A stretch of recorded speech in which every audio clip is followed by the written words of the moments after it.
అందరికీ నమస్కారం. ఆంధ్రప్రదేశ్లో ఎట్టకేలకు బీజేపీ అధ్యక్ష స్థానాన్ని మార్పుపై చర్యలు చేపట్టింది కేంద్ర బీజేపీ. అప్పుడు ఆంధ్రప్రదేశ్ బీజేపీ రాష్ట్ర అధ్యక్షురాలుగా Daggubati Purandeswari, Rajahmundry parliament member, senior leader, కేంద్ర మంత్రిగా కూడా 2 పర్యాయాలు పనిచేశారు. కాంగ్రెస్ పార్టీలో 2 సార్లు ఎంపీగా పనిచేశారు.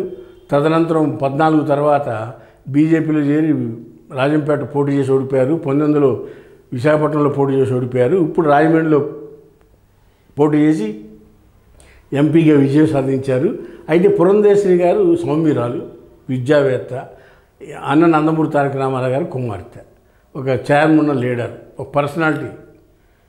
అయితే ఆవిడ్ని మార్చాలా ఉంచాలా అనేది తికమక పడతా ఉంది బీజేపీ కేంద్ర నాయకత్వం. అయితే ఎట్టకేలకు బీజేపీ పునాదులుండి బీజేపీతోనే రాజకీయ కెరియర్ ప్రారంభమైన ఎమ్మెల్సీ మాధవ్కి నామినేషన్ వేయమని చెప్పి ఇవాళ అధికారికంగా వార్త అందింది. ఎమ్మెల్సీ మాధవ్ బీజేపీ తరపునే ఆర్ఎస్ఎస్ కార్యకర్త, బీజేపీలో పనిచేసిన వ్యక్తి, ఆర్ఎస్ఎస్ మూలాలు ఉన్న వ్యక్తి మాధవ్. అలాంటి మాధవ్కి బీజేపీ పార్టీ ఆంధ్రప్రదేశ్ అధ్యక్షుడిగా చేస్తున్నారు. ఈయన కూడా వివాదరహితుడు, సౌమ్యుడు, కూటమికు అడ్జస్ట్ అయిపోయి మనస్తత్వం గలవాడు. పురంధేశ్వరి గారు కూడా ఈ 2 సంవత్సరాల నుంచి ఆవిడ అధ్యక్ష పదవి చేపట్టిన తర్వాత కూటమి గడతంలోనూ బీజేపీ పార్టీని మెంబర్షిప్ డ్రైవ్లోనూ సంఖ్యను పెంచడంలోనూ కొంతమేరకు కృషి చేశారు. అయితే ఇక్కడ ఆంధ్రప్రదేశ్లో ఉన్న ప్రత్యేకమైన పరిస్థితులు, అటు జనసేన ఇటు టీడీపీ పోలరైజేషన్ ఎక్కువగా ఉన్నప్పుడు బీజేపీ తక్కువ ఎలాగైనా.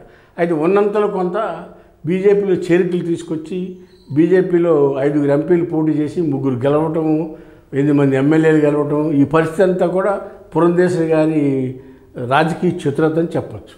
అలాంటి పురంధేశ్వరి గారిని మళ్ళీ 2వసారి ఇస్తారని అందరూ అనుకున్నారు.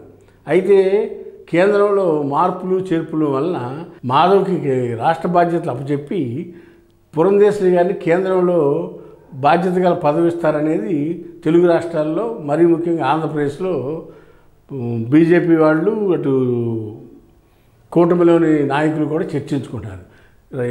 ఓతావేత వస్తే మాధవ్ని బీజేపీ స్టేట్ ప్రెసిడెంట్ చేసిన తర్వాత పురంధేశ్వరి గారికి కేంద్రంలో మంత్రి పదవి కానీ లేదా కేంద్రంలో సముచిత స్థానం కానీ కల్పిస్తారని అనుకుంటున్నారు ఆంధ్రప్రదేశ్ ప్రజలు, మరీ ముఖ్యంగా బీజేపీ కార్యకర్తలు. వేచి చూద్దాం రాబోయే రోజులు ఏం జరుగుతుందో. హాయ్ ఫ్రెండ్స్, మా ఫ్యూచర్ టుడే ఛానల్ చూస్తున్నందుకు చాలా థ్యాంక్స్. మరిన్ని లేటెస్ట్ వీడియోస్ కోసం వెంటనే సబ్స్క్రైబ్ చేయండి. అలాగే ఈ బెల్ ని కూడా రింగ్ చేసేయండి. మా లేటెస్ట్ వీడియోస్ నోటిఫికేషన్స్ అన్నీ మీ మొబైల్లో వస్తాయి. మా వీడియోస్ మీకు నచ్చితే లైక్ చేయండి, షేర్ చేయండి, నచ్చకపోతే కామెంట్ చేయండి.